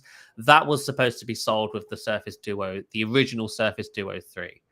And I believe that was codenamed Theta, if I'm not mistaken. And so that would have been basically that. So it would have been very similar to the Duo 2 externally, but when you open it up, it would have had bigger displays with thinner bezels, and that would have just been with a new processor, maybe slightly bigger battery, the usual sort of almost an S-year type thing for the phone. It wouldn't have been anything super huge in regards to redesign, but the bezels would have been thinner, and that would have been a nice change for the Surface Duo. Obviously still remaining dual screen at that point would have been really quite cool. And then 2024 would have been a much bigger upgrade for the Surface Duo line. So let's call this Surface Duo 4. I mean, who knows what they would have called it, but let's assume it was the Surface Duo 4. This would have been a change in the shape and size of the device. Still would have been dual screen, but it would have been narrower and taller. So much more similar to, say, a Galaxy Fold 7, but with dual screens. I'm not too sure why they thought they needed to do this. I guess maybe the criticisms people had about it being one-handable when it's in single screen mode pushed them to want to make a sort of narrower and taller device. But this device, I think, was codenamed Eon. And this would have been, it would have been basically a thinner, taller, narrower Surface Duo with, I believe, a metal chassis. Like, I don't think it had, I think maybe it had glass on the front or back, I can't remember, but it had a metal frame instead of plastic. The Surface Duo had a plastic frame quite famously. This one would have finally been metal. And I don't know if they ever got really very far into prototyping this device, like actual working units, but based on people who I've spoken to who knew about this device, it apparently was beautiful. It was an insanely beautiful device. And that would have been, I guess, the Surface Duo 4 in 2024. Now, obviously, that device and obviously the Duo 3 we just talked about were both scrapped in favor of a foldable Surface Duo instead. And this sort of came about in I want to say late 2021, early 22, shortly after the Duo 2 launched. Obviously, the reviews came out; they weren't great, and that caused Microsoft to sort of push hard on the brakes. And that's when they pivoted, and then they spent the rest of 2022 coming up with what would the next Surface Duo look like. And they ended up on a device codenamed Neon, which would have ended up being a traditional foldable device with an external screen and a foldable internal display. That one we've sort of actually spoken about quite a bit. This device would have been really interesting with its design. It had if you've taken a look at the iPhone 17 rumors, apparently they've got like a bar that's going to run along the top of the phone. That was actually what the foldable Surface Duo 3 was going to look like on the back as well. It had the triple camera sensor in the sort of stovetop type layout, and then in a bar that ran across the top of the phone with the Microsoft logo in it. And this device was also supposed to support magnets. And so Microsoft was going to build a whole bunch of magnetic accessories. I don't know if this was going to be part of Qi 2 or if this was going to be Microsoft's own magnetic, line of accessories. But the device would have supported accessories, which you could attach to the back for like a kickstand and Surface Pen or whatever it is they were planning for this device. And then there was another feature they were working on for this foldable called push to open. Now, this is a feature I originally heard about for Andromeda, and they finally brought it back around with this new Surface Duo 3, which was codenamed Neon. And this device, the push to open button was supposed to solve the issue Dan has with the Galaxy Fold 7. You know how trying to open these devices is quite hard. You sort of pry your fingers in, and it's actually quite easy to drop when you're doing this. The push to open button was basically supposed to allow the device to prop itself open just a little bit as you press the power button. So sort of click it in, and it props it open, so then you can then open it much easier. Brilliant idea. Absolutely fantastic. And I wish we had seen that, because I can only imagine how satisfying that would be to sort of just click it open. So great. And that would have been part of this foldable Surface Duo 3 as well. And then in addition to the foldable Surface Duo 3, Microsoft wanted to expand the Surface phone line, so to speak, with a more traditional form factor phone. I called this the Surface Mono. I don't know if that's what they were going to call it. It was codenamed Atlas, to my knowledge. But it would have basically looked like, if you take a look at not that you can see it, the back of the Surface Duo 3, just a single screen, without it folding. It would have just looked exactly the same, but it just didn't have an internal folding screen. So it would have had an outer screen, and it would have looked the same as the foldable on the back with the 3 cameras and the bar along the top with the Microsoft logo, and it would have supported the same magnetic accessories. So there was this idea of building, an ecosystem of Surface phone hardware, starting with the foldable, and then eventually the traditional slab phone, and the accessories would have ideally applied across the whole portfolio. And that was as far as they got, really, I think, in regards to what they had planned for Surface phones before the whole thing was pulled in 2023 and everything was cancelled. So basically sadness everywhere, because all of that all of that. And now we have to get pumped over Amazon. Yeah, exactly. All of this sounds amazing. I do wonder what it would have been like had Microsoft actually scrapped dual screen and went all in on the foldable stuff. I can imagine there would have been a bit of backlash from diehard Surface Duo users. Yeah. It would have been really interesting to see how they handle the software, because it's very easy to simulate dual screen in software. You can do that. Would they have done it though? Would they have just given up and gone all in on what the other foldables are doing? Who knows? But I would have loved to have seen, because I guess I'm in the minority. I think the Duo 1 and 2, that shape and size, I love how wide the Duo 1 is and 2 is. And so I would have loved to see that Duo 2 or Duo 3 with the thinner bezels while maintaining that same shape and size. Because I think the biggest issue with the Duo 1 and 2 was that the bezels were too big, right? I think everybody can agree that the bezels were just outrageous. And so imagine just looking at that, but it's all screen. Oh, it would have been amazing. I would have been so in love with that device, and I'd still be using it today if they had made that. And then obviously making it taller and narrow would have, I guess, made it more appealing to a wider market. And maybe by then as well, they could have brought the price down a bit, maybe $1,200, $1,100 instead of $1,500. That maybe would have made it more appealing to more people as well. They were so close to getting it right. And I think the biggest shame is that we never got to see, because I think we've all agreed that Surface usually nails it on the third try. That's the third version of any Surface product is usually a defining moment for the product line. And the Duo didn't get that moment. It was Duo 1, Duo 2. Oh, never mind. And it's we were so close to the Duo 3 where we could have had that moment where it's like, we've got it now. This is what we're building and people are going to love it. Dan, what are your thoughts on that aspect of things? Yeah, it's what really hurt the whole thing was just that the Surface Duo 1 was such a bomb, and not I necessarily know. because of its design and everything like that, but because the software experience wasn't great. Um, and it left a lot to be desired considering the price and all that kind of stuff. And it seemed like some people just didn't get the idea behind it. So between that, I think that really just set this, the stage for all this. But Surface Duo 2 was such a jump in hardware and quality and functionality and all this kind of stuff. And they were starting to figure it out, right? It was consistently getting better and better. And it seemed like there was a lot of potential. But we were just talking about the Samsung Fold 7. Fold 7. And I said, like, this is the one that people have been basically waiting for. Right. Fold 7. It's been 6 years since Samsung first introduced the Fold. And it's just now I can say that, like, this is kind of the one, and I think they know it too. They're doing the commercials and they're looking to appeal to more people for it. But Samsung stuck with it. Now, Samsung's in a much different position than Microsoft. They have all their other phones. And as much as we talk about the S series and how cool those are, I believe it's the A series that sell the most phones in the world for them that actually makes all the money. So they had all that to sort of allow them to play with the Fold, but they kept at it, and they kept at it despite all the reviews coming out being like, it's boring, they're not doing anything, it's too fat, and look at what the Chinese are doing. Like, they got a lot of hate the last couple of years, even though, like, a lot of people I knew were like, oh, the Fold 6 is stupid, it sucks. It's like they didn't do anything different. I'm like, the Fold 6 is like, I find it way better than the Fold 5. But they stuck with it. And with Duo, yeah, they only got to version 2 and then they pulled the plug. And it's just like, yeah, something that radical, not just the design, but with Microsoft figuring out Android for that design, it would have taken a couple of years to get it. But if the numbers are bad enough, unfortunately, Microsoft's just become one of those companies where they probably didn't see the long-term value. But it's just like, it really kind of came back and bit them, because now we're talking about Copilot, and Copilot's awesome in my opinion. But Copilot's problem is you have to go and install it on Android and iPhone as a separate app, and they don't get that benefit of being Gemini.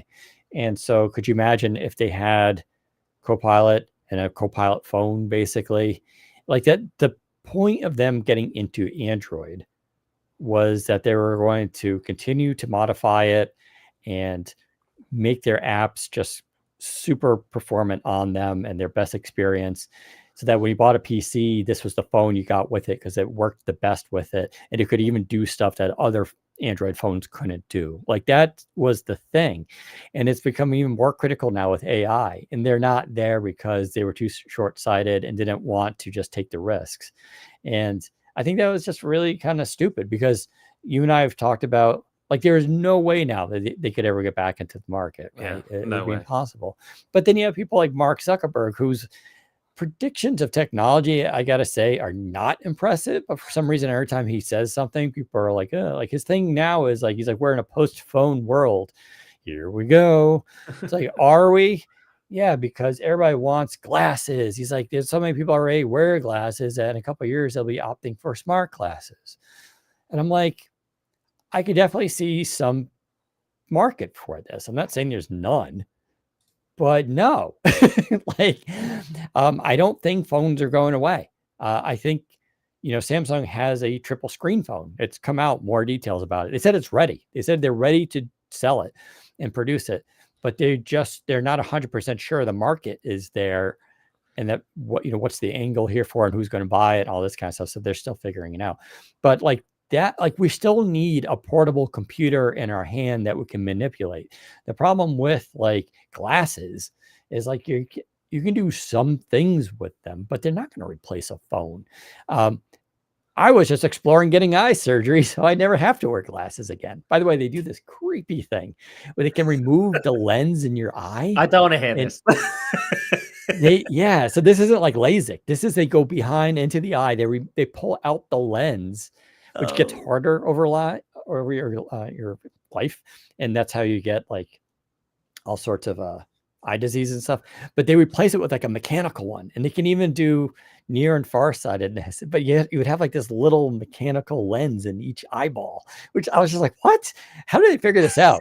Anyways, like I want that, right? So I don't have to wear glasses anymore. I don't want to go buy like super expensive smart glasses. But anyway, so like Zuckerberg saying that, so like, are we in the post phone world, and would have this been all for nothing? I don't think so. I think they could have, if they had stuck with it. One, we still would have had Panos Panay, with Microsoft. And two, I think they would have slowly have grown, but they would have had to have acknowledged that they would always be a small niche player and just been like, you know what, that's fine. We're going to create the best phone possible that works with our desktop operating system, and we're just going to stick at it till we get it. And they decided that no, we're not going to do that. So we are where we are. But that's funny, like, because could you imagine if Microsoft had that same attitude back in 2012, 2013? I don't think Surface would be here today. Like, the only reason Surface is here today is because they gave it that time to mature, to develop, to find its market. And there were two milestones, right, for Surface Pro. It was Surface Pro 3 or 4, depending on your thoughts. I would say 4, and then I would say Surface Pro 11, where you got the Qualcomm Snapdragon chips.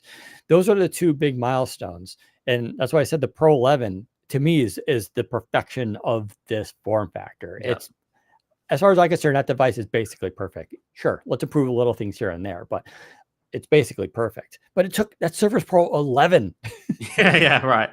It took 10 years, basically, more or less. And so, like, the fact that, could you imagine what Duo 7 would be like? It's just like, we would probably be in a place where the Surface is selling units now, not just nothing, and it'd be such a different market, I think. But I mean, we've seen it from the likes of HTC and LG. If they can't even sustain making phones, then I can totally understand why Microsoft doesn't think they can either. But I don't know. I think Surface phones could have been what Pixel is to Google for Microsoft. Like, they may not shift all as many units as Samsung or Apple or Oppo or Huawei, but they do exist. They do make noise. They are in the public sort of mind.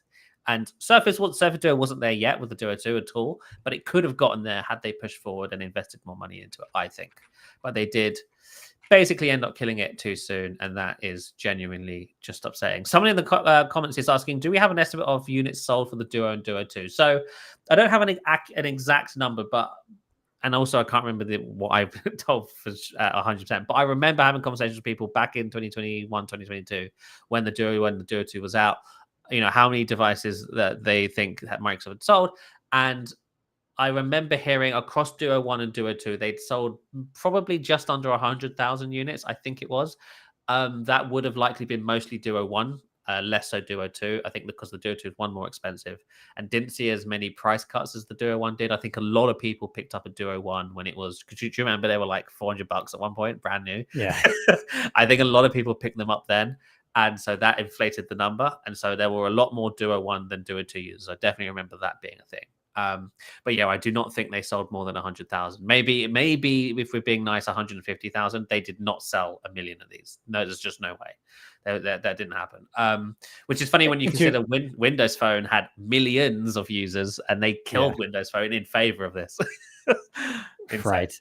Although, to their credit, they literally never did a commercial for Surface Duo. It was only available in certain countries, which was fine. I think that soft launch is kind of what they should have done.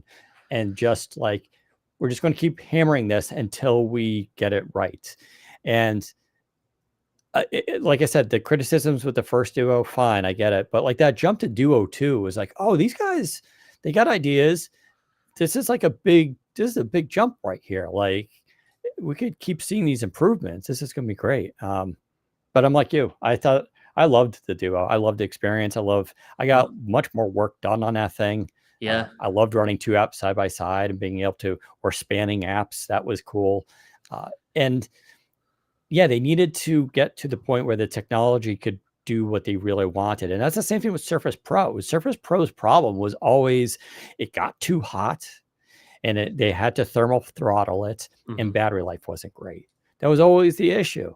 And what did it take? It took Qualcomm buying a billion-dollar company, waiting a couple of years, and releasing a processor that finally does the thing that they want it to now. So now the Pro 11 gets really good battery life, amazing performance, and doesn't generate any heat. It's just like, or barely any heat. So, yeah, it's a shame.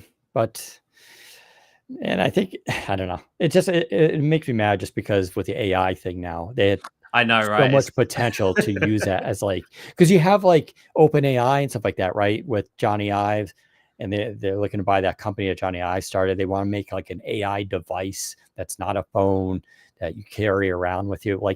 There is a real opportunity to turn these handhelds into some sort of really sophisticated AI device, right? Apple was rumored to be talking about using, I think it was a camera on the Apple Watch or something like that, so it can see stuff around you and give you information about what they killed that idea because it was too creepy. But but it goes to show you having those ability to have those devices allows you to think of new ideas, and they don't really have that now, right? So Yeah, I mean, you're totally right about the whole Copilot thing. You could totally see Microsoft advertising the next Surface Duo as the Copilot phone. That bring yeah, Copilot with you in your pocket. It could have exclusive Copilot features. It could just be like and this was the point of Duo. It was supposed to sort of put Microsoft's Android experiences on a pedestal and be like, "Hey, world, right. here's what we're doing with Android. Invest in our ecosystem." And it's just the whole thing fell apart. And Copilot would have been a great example of that. This is the Copilot phone. They could have easily marketed it as that, and that would have been fantastic. But Remember how clean and minimal their UI was too? oh, It was so I good. think Surface Duo 2 is Android 12L on the Surface Duo, best Android skin ever. It's so Yeah, lovely.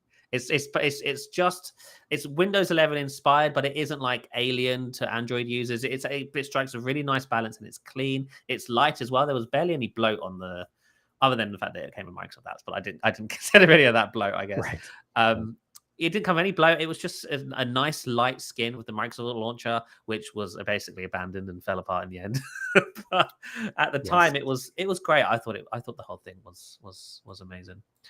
Speaking of more bad news from Microsoft, Google has confirmed that they are going to be combining Chrome OS and Android. Now, this has been rumored for some time, I want to say, but a Google executive, I believe the president of Google's Android ecosystem, has confirmed to TechRadar that they will be combining Chrome OS and Android into a single platform.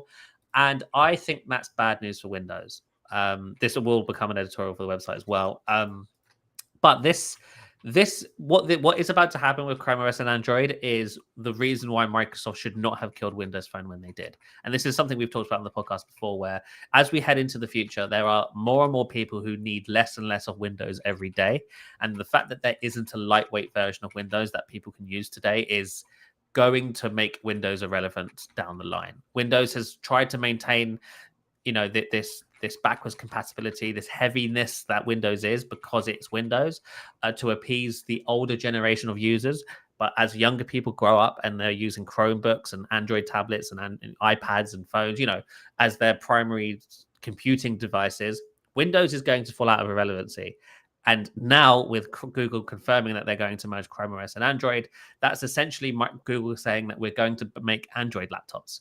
Android already has a thriving app development ecosystem and platform. This isn't a case where Google needs to start again and build up a new mobile app platform. They are taking their app platform and turning it into the desktop platform that they want it to become by bringing Android to laptops. Because what's going to happen is when Google says they're merging Chrome OS and Android, what they actually mean is we're going to build a full-blown Chrome OS browser for Android, and then we're just going to make the laptops run Android with Chrome on top. That's what they're basically saying. And so all the Android apps will run natively. Chrome will run natively, a full-blown desktop browser on top of Android, and it will have all the same experiences that Chrome OS does, but as a native Android platform. And that, I think, is killer for Windows. I think especially for low-cost Windows PCs in the $300 to $500 or even $700 range, that's going to be bad. And Microsoft has nothing to compete with because every single attempt they've had at bringing a lightweight version of Windows to market has flopped. Windows RT, Windows 10S, Windows 10X, Windows 11 SE, so all of these attempts to try and do this have flopped. And now Microsoft killed UWP, which was supposed to be their version of Android apps. Gone. And so now Microsoft it's stuck. They can't bring legacy Windows down to where these lightweight operating systems are playing now. iPad OS, Android, Windows just does not play in that game. Windows and Mac OS are in their own field.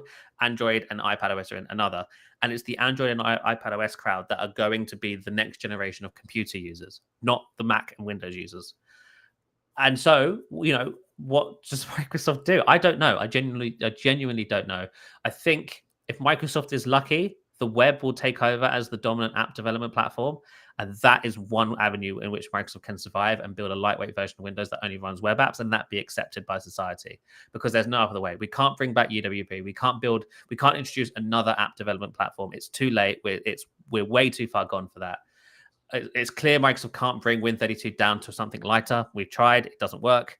And so the only option at this point is for web apps to become the norm. And so that will allow Windows to survive, because then they can build their own version of the Chrome OS or whatever, basically Edge OS, which is a web browser that can stream Windows apps if you need it, but otherwise is basically just running web apps in a Windows desktop environment, which is lighter, has longer battery life, better performance on low-end chips, etc., etc. And that is what will compete with Android laptops. But will that happen? We don't know. Either way, I think this is terrible news for Microsoft. And I think just like how the iPad OS becoming more like a computer is bad news for Windows, because the cheapest iPad, when you pair it with a keyboard and stuff, is actually a great mini computer now. This is the same thing with Android. Android laptops actually could even be an even bigger threat to Windows than the iPad and a cheap MacBook. Do you agree with that, Dan, or do you think I'm off? For certain markets, definitely. The low-cost market, 100% big threat there. Education, schools, definitely, especially K through 12 or, K through 8. I would say definitely there. Some consumers who just want something that works with their phone and is basic and all that. I would say enterprise, probably a long shot, at least for a while. Because there's just too much proprietary software. Same with medical, military, like those markets will be Windows, but obviously that's a shrinking market for Microsoft and Windows, right? We're not talking about growth, and they want growth. Getting into education has been a big focus for Microsoft. I mean, they've been there forever, but they've faced stiff competition, both from Android with the Chromebooks and Apple. And so that seems like it could only get worse. And we've talked endlessly on this podcast about the need for a light Windows and how they don't have it. So yeah, I think it's that said, let's, put our reality glasses back on here. This is Google. They've also made big promises in the past. We've been hearing this merging and all this kind of stuff, and that they're for what, 5 years at least, maybe more than that, 8 years, like that they were going to combine these two things. It never happened. They had their own Pixel laptops that they got rid of, right? So they've had a lot of like failures and initiatives that didn't work out.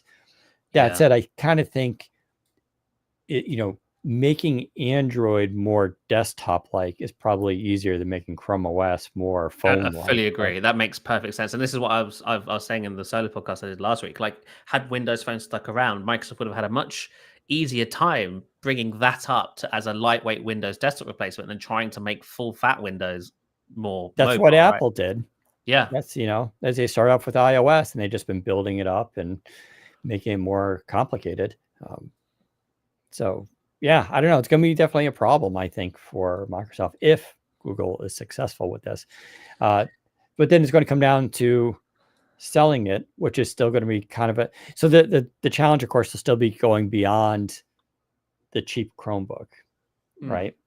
Because like people will go, if I'm paying $1,000 for a laptop, does it play PC games? Now you can say, well, there's cloud gaming will be a bigger thing by then. There's some truth to it, but like people are going to be worried about those trade-offs. Like they're already worried about trade-offs of going with a Qualcomm processor and still running Windows, right? Imagine changing the whole operating system. It's like, can I do this? And what are the limitations? There's going to be these little limitations that people are going to be worried about.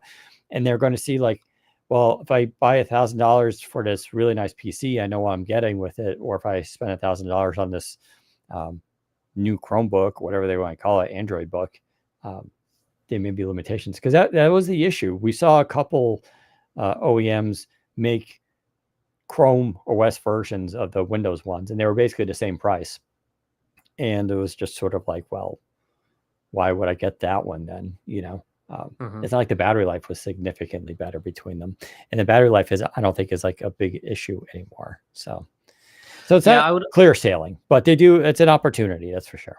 Yeah, absolutely. And you mentioned that Google did cancel their line of Pixel laptops. There is a recent rumor that suggests that they're going to restart that line with this new wave of Android stuff. So Android laptops. So I imagine they're going to do an Android Pixel book of some kind, and that will, because what Google wants to do is basically do what Apple's done. They want to create an ecosystem of devices, including a computer within that ecosystem. Because I think that's the only real thing that's missing right now from Google's ecosystem. They've got the watch, they've got the phone, they've got the earbuds. They're missing wearables, glasses, but that's coming. They've already announced that. And two, they're missing a computer, which will obviously complete the ecosystem for them. And so, yeah, I think this will be interesting. If anything, there's two ways this go. Either Microsoft just admits defeat and eventually just lets Windows fall into irrelevancy, or it lights a fire under them and gets them to actually act and innovate and make changes to Windows that benefit the platform and the ecosystem as a whole, and improves Windows for everybody. Like that's the only way this is going to go, one or two ways. And I'm hoping it's the second one, because Windows really does need, I think, to kick up the backside at this point. I think it needs somebody at Microsoft to go, right, we need to position Windows as an innovative product again, something that's making change, making moves in the industry, making people want to use it instead of just essentially stagnating. That's what I feel like Windows has been doing in the last few years. It's just stagnated. And I want it to innovate again. I want it to try new things. I want it to be a leader in the market, but it just isn't right now. And I think I feel a little bit differently. I think for what it is and the market where it is, I think it's doing what it should be doing. Granted, there's always room for improvement. I'm not saying it's perfect, but I think what you're talking about is the fact that there's so much change going on with hardware and interface and all these different things, and Microsoft isn't there for all that stuff, because right. Windows is a big operating system, and you can't put it on these incredibly light computing systems.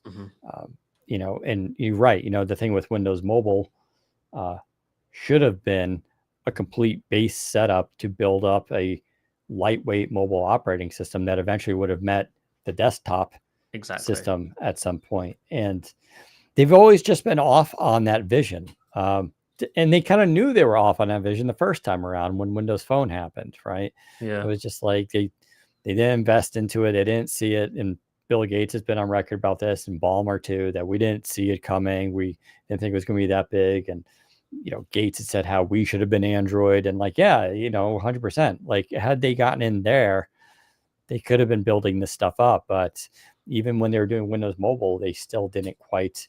They started getting there, right? At least they started merging the UI and the look of it. And there was that moment where there was this seeming parity between them, but it was a start. But they didn't follow through with those visions. They don't have, it's weird, between Xbox and Surface, at least the Surface Pro, they stuck to their guns and saw it out till it was successful. But then some other things, they're just like, all right, well, we tried it for 6 months. It didn't work. So, it's like, it's like, yo, come on, man. Like, we're talking about markets that are going to be around for a very long time. I don't know. It is disappointing. So we'll have to see what happens. Shout out to Tony in comments asking about the Aura triple boost. Yeah. So I do have this review coming up. I got to finish the photos for it. The triple boost is one of the coolest things I've seen yet. It's an accessory that's available. It solves for me, and probably for a lot of people, this idea of portable monitors. And I'll talk about it hopefully more next week. But the idea is it's 3 portable displays, and then they fold onto each other. And so you could just pack it into a bag really easily. And it's its own stand too with these displays. And there's a 14-inch version, a 15.6-inch version. And the idea is when you travel, like I'm using right now a 32-inch 6K display with a secondary display. And so when I travel and go onto a laptop, it is a bit jarring sometimes. I need that space. So a lot of people like having extra monitors, but having those super slim monitors, I've broken them before. They're very delicate. They're a little flimsy. You have to be careful. And if you wanted more than that, you had to, bring all of them. But this solves that by having like 3. So you have 2 on the side of you, and then 1 that's above your display. It looks like you're in the Matrix when you're using it. And what's really cool is it only uses a single cable, just a Type-C one. And it doesn't need to be Thunderbolt. Like, they have their own driver that works with it. And so it can work on anything. It works on Qualcomm devices too, of course. But you just get it set up, and you can just have now 4 displays, which for not everybody needs this, but if you're like a manager, you do a lot of work and all this kind of stuff, this kind of thing is really useful. And the fact that it just folds in on itself and protects itself, and you can just throw it into your bag, is really kind of comforting. So I'll talk more about that hopefully next week. I should have the reviews up for them, because they're unique. I've never seen anyone do what these do. And they do it in a really, really good way. So more on that later. We're going to wrap up the podcast now. So we'll do some Q&A with the audience. And otherwise, we'll be back next Thursday. We do this live every Thursday, 2 p.m. Eastern time on our YouTube channel. You can go there as well to see the video clips and everything else. Follow us on Twitter individually or separately. We're also on Blue Sky, although I haven't been on there in a while. But anyways, feel free to ask us questions. We may also bring back, we're talking about doing the Ask Windows Central series again. So give us a couple weeks. We'll see about putting that together. So that will be a video series where we, instead of asking or answering individual questions like here on the podcast, we'll make a video answering that question so everybody can see it. But should be kind of fun stuff. Other than that, thanks for listening, and we'll talk to you next time. Take care, everyone. Awesome. So yes, if you have any questions in the chat, please feel free to put them in, and we'll do our best to answer them.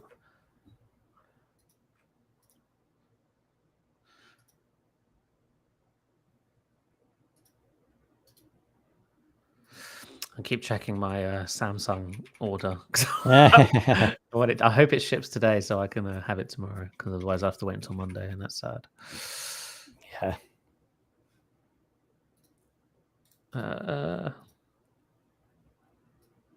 Did you hear anything new about the software side on the Duo 3 aside from the floating taskbar and better together?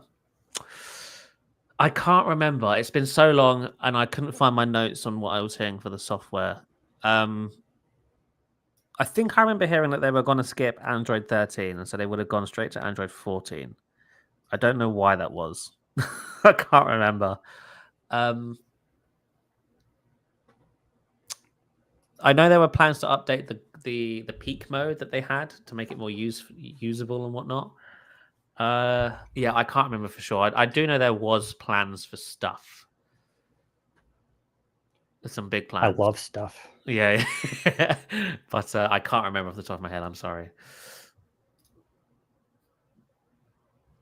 Do you guys still use HoloLens? I mean, I think Still is doing a lot of heavy lifting. Yeah. I don't think we ever used HoloLens. We have them and we've tried them, but they were never daily drivable because they were just never had the apps.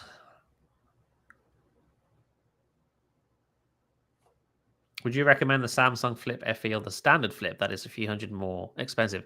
I would if you've got the money, I'd go for the Flip 7 because I think it is a fantastic upgrade for that form factor. But if you haven't got the money, then the Flip FE I think is also a great shout. Do you see Microsoft making a handheld device again, or has that ship sailed for now? Oh, it's sailed. I don't think the current one, even if there was somebody in charge who wanted to make a phone, I don't think Microsoft would let them. 2, the people who are currently in charge don't want to make a phone. and 3, the market has no reason to trust Microsoft again, considering how they handled 1, Windows Phone, and 2, the Surface Duo. Like 2 times is like, fool me once, shame on me, fool me twice. Or the other way around. Fool me once, shame on you. Fool me twice, shame on me. It's like fool me 3 times. Oh my god, what am I doing? So yeah. Let's give out the phones free with every laptop. Yeah. If they do that, then we can talk. Yeah. Do you think Microsoft had a chance to make Windows great on ARM with long battery life and good performance, but ruined it with AI? I don't think AI's ruined anything thing in that regard. I guess that there are some people who are averse to the term AI and are avoiding it like the plague. But I think honestly, that's a minority. That's a niche opinion. I think for the most people don't care. Like, I'm not a huge AI person, but I'm happy to buy a Copilot Plus PC over a non-Copilot Plus PC because of the added benefits that do come with the better battery life and performance. And so I think most people view it that way. I don't think most people are like, oh, I won't buy that laptop because it's an AI laptop. I think that's a very small minority of people who are have that opinion.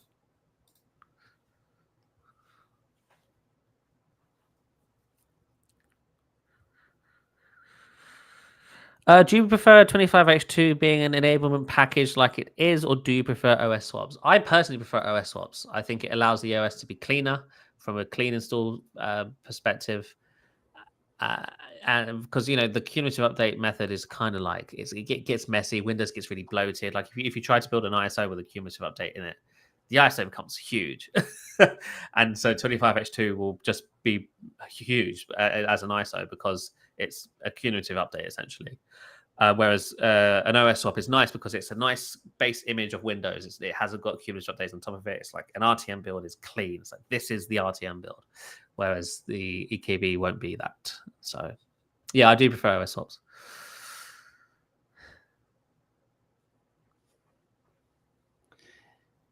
Microsoft would have to partner with Samsung in order to make any type of mobile device. Only handheld would be gaming related, you think? Probably. I mean, sure. But like, I don't even think Samsung sees any reason why they would need to do this. Yeah, I mean, obviously Microsoft is working on an Xbox handheld, and that will probably be the closest thing to a phone, even though it won't be a phone at all. It's going to be massive and probably won't even fit in your pocket. But that form factor alone is forcing Microsoft to make Windows more mobile. Like that, the fact that that's a thing that people are trying to use Windows for now is encouraging them to push forward a new UI and better optimizations that makes Windows run better on handheld devices. And so, we're finally seeing some change there, which is something we haven't seen in a long time. After recent AI updates on Copilot Plus PCs, my computer's battery life has worsened, and I've seen similar reports from Reddit. I've not noticed this. I'm not too sure what specifically could affect that. For me, AI should be in the background. I shouldn't go to interact with AI. Do you guys feel the same? 100%. I've said 100 times. AI is best when it's invisible. AI is best when it's automatic, and AI is best when it's working for me. I shouldn't have to go to an app or to a specific button in a program to initiate AI. AI should just be doing it already. It should work for me versus me working for it and telling it what to do. It should just know what I want to do because it's AI. That's the dream for me. Unless you're Elon Musk and you want to make Waifu digital yeah girlfriends. Yep.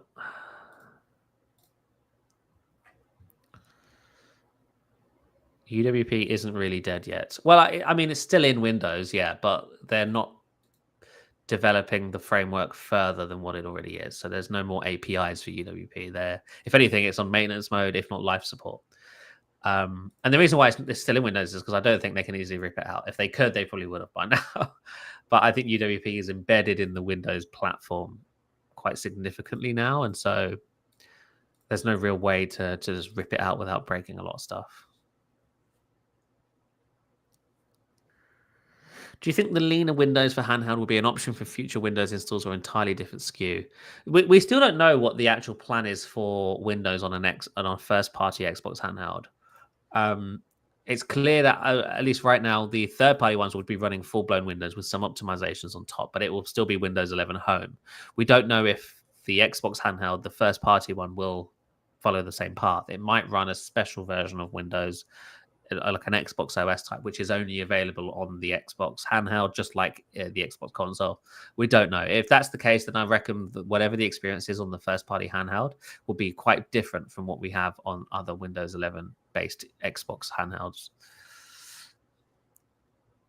Maybe not. Sorry, when I say when the UX, I mean the platform UX, not the UI. I'm sure the UIs will be similar, but the optimizations to it would be, I imagine, be quite different on the first party Xbox handheld.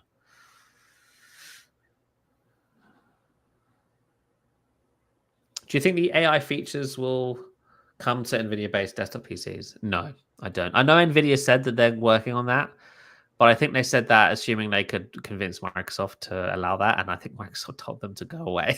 Because no, that to my knowledge, that is not in the plan as of right now. The Copilot Plus features require an NPU, and that is the only requirement they really have. And so, if you're running a PC without an NPU, you do not get access to them, even if your GPU can output 1,000,000 tops. It's not really about the tops; it's about the NPU.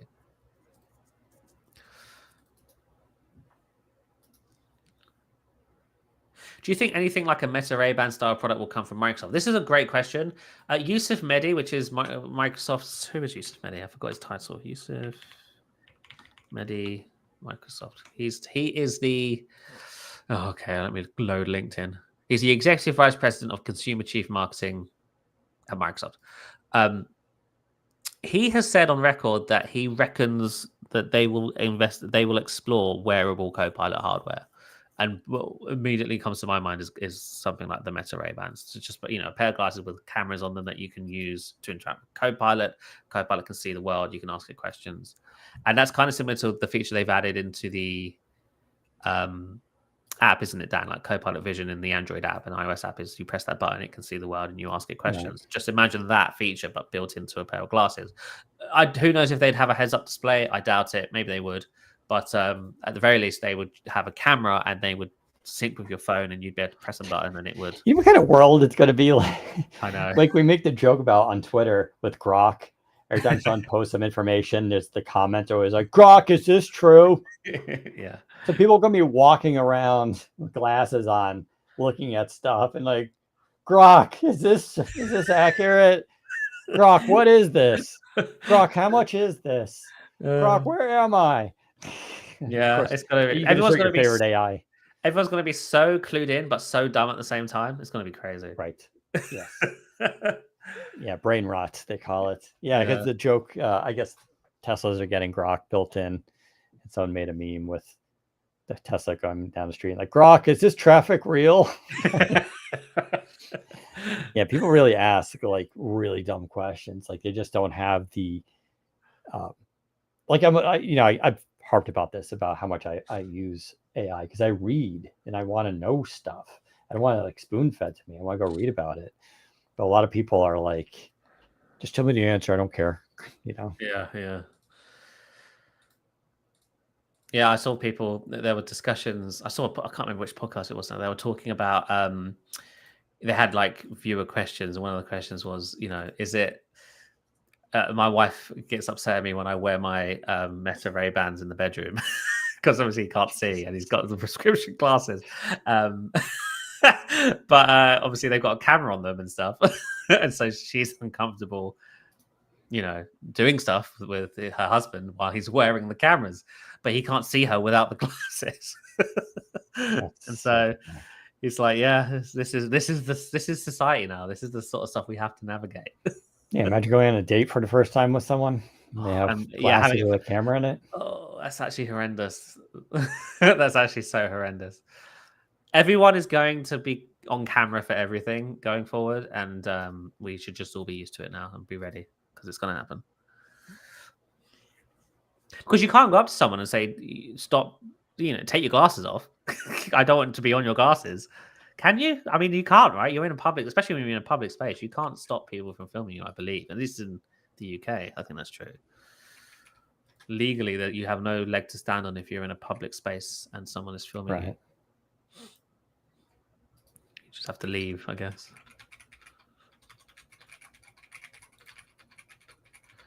All right, final call for questions. If there are no more questions, we will leave.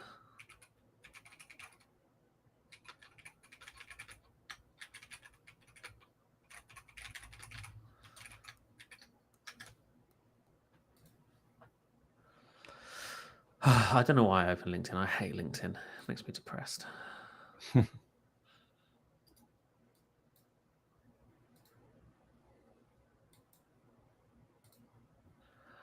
All right. Looks like there are no more questions. So with that, we're going to head off. Thank you very much for tuning in. We'll be back next week. Follow us on the socials. We'll keep you updated on when we go live. But until then, we will see you next time. Bye-bye.